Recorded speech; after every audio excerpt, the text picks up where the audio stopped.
3 simple actions na magpapayaman sa'yo. Hi guys, it's me Gian and welcome back to my YouTube channel.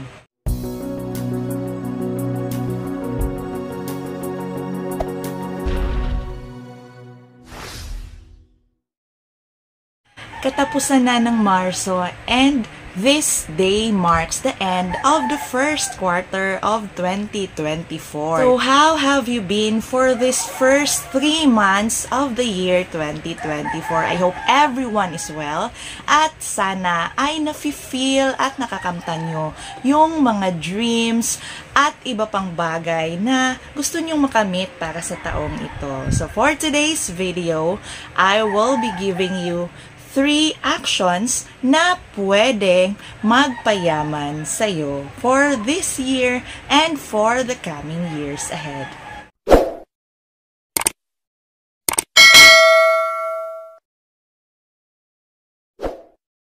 Unang-una, magsipag ka, be grateful, and always have that positive mindset, lalong-lalo na sa iyong trabaho.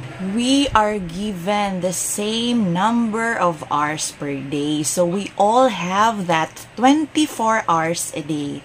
Kung you have a lot of time wondering why some people are having the best of their lives today, siguro, mas isipin mo dapat kung paano mo gawing mas productive at mas balanse ang bawat araw at bawat oras mo sa iyong buhay. Never or stop comparing yourself sa success na nakamit ng ibang tao kasi hindi mo alam kung ano yung mga bagay na isinakripisyo nila at ginagawa nila behind all those success stories. Always be grateful kung ano yung mga bagay na nasa sa iyo. So, love your job, do your work well, and always give your best in everything that you do. Kasi kung ano yung mga ginagawa mo ngayon, yun yung mga bagay na babalik sa'yo balang araw. Sa maniwala ka o hindi,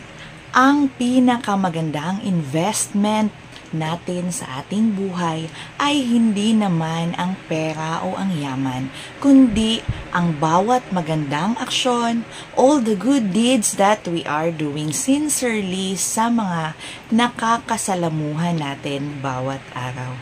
Invest into good karma and always have that positive mindset sa kahit na ano pa mang bagay na kakaharapin mo. Believe me, kapag malinis, positibo, at laging maganda yung pananaw mo sa iyong buhay, syempre, yan at yan din ang mga bagay na makakamit mo. Kaya, huwag mong sabihin wala kang pera. Sabihin mo, pinagtatrabahuan ko pa.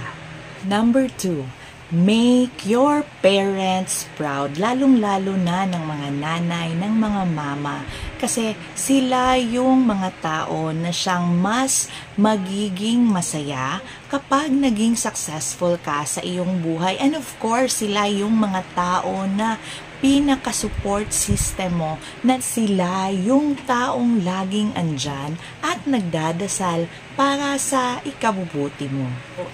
If we show them love and all the respect, ay mas ibibless nila yung bawat desisyon at pangarap natin sa buhay, and that is a very good karma for us na magdudulot sa atin ng positibo at magandang daloy ng enerhiya na siyang maghahatid sa atin sa kung ano yung goals na pinapangarap natin sa buhay. So kung gusto mong maging successful, gusto mong yumaman, first kailangan mong mahalin at paglaanan ng atensyon ang iyong mga magulang, lalong-lalo na ang iyong nanay, kasi mas triple yung blessings na hinihingi niya kay Lord para ibigay sa'yo, and that is a very pure and sincere prayer na siyang magbibigay sa'yo ng sobra-sobrang blessings na magpapagaan sa bawat araw at sa buhay mo.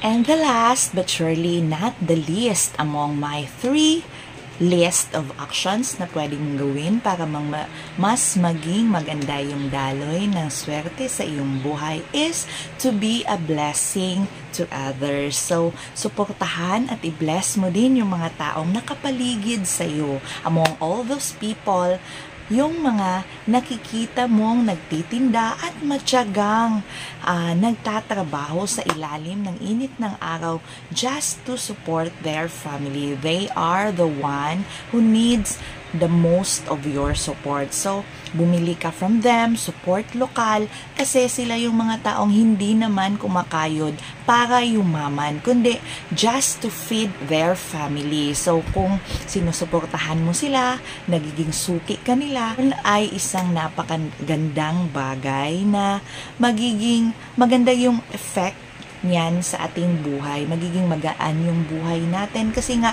we are equipped with those prayers from other people na nagdadasal at nagpapasalamat ng mataimtim dahil nga nagiging blessing ka din para sa kanilang buhay. So in short, if you want all those pure blessings na mangyari sa iyong buhay, kailangan ay maging blessing ka din sa iba.